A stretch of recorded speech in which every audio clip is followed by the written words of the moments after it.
Good morning, folks. We've got space weather, an earthquake warning, storms, and top science news as always. But let's begin at spaceweathernews.com, and we find the equatorial coronal hole incoming. Still no sunspots or solar flares, but the intensified solar wind stream from that coronal hole is expected to impact Earth early next week. The coronal hole is so prominent, it's easily visible at 171 angstroms, which is not usually the case. And just behind it going north is a thin dark rope that is a sizable plasma filament coming in just behind the coronal hole. Solar wind here. Apart from the cosmic ray spikes, we don't have much affecting the telemetry, and geomagnetic conditions are quiet for now. It is noteworthy that Earth's upcoming magnetic connection to that coronal hole brings about the next excess seismic magnitude warning, likely kicking in tomorrow and through the weekend. But in the meantime, it has been weeks since we shook into high magnitude 6 range or above. Yesterday's top rumble was 6.0 out in the middle of the ocean. Severe storms rolled through Denver overnight. That was lightning hitting a tree, but the more widespread problem was flash flooding and hail.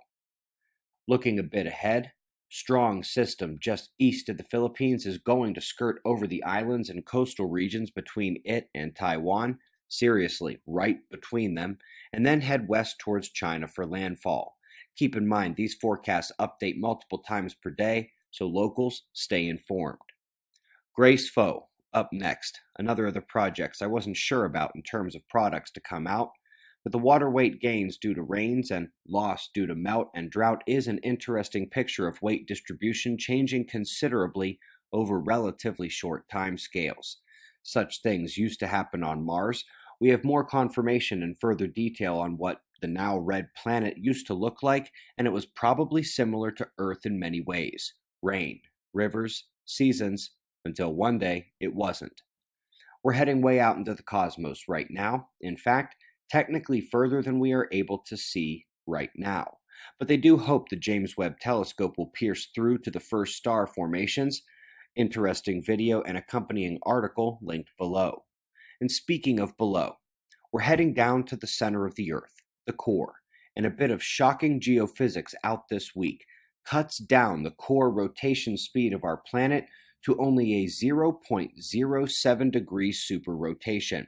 That means if you stood at the core directly beneath where you are now, in 1 year you would only be 4 miles away from that same spot.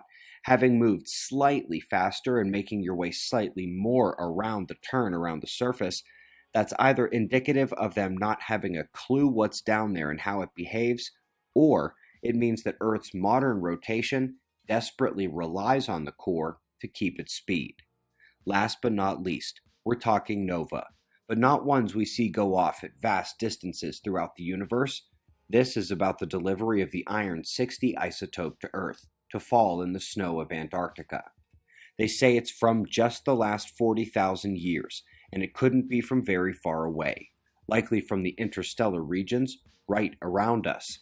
Of course, the concern is that the greatest solar outburst could be something akin to a micronova, especially if enough dust is encountered by the solar system, in which case the dust would likely be left over from the last one, blasted out only to slow down, stop, and have the sun catch up to it as it tracks around the galaxy to fall in snow at the poles.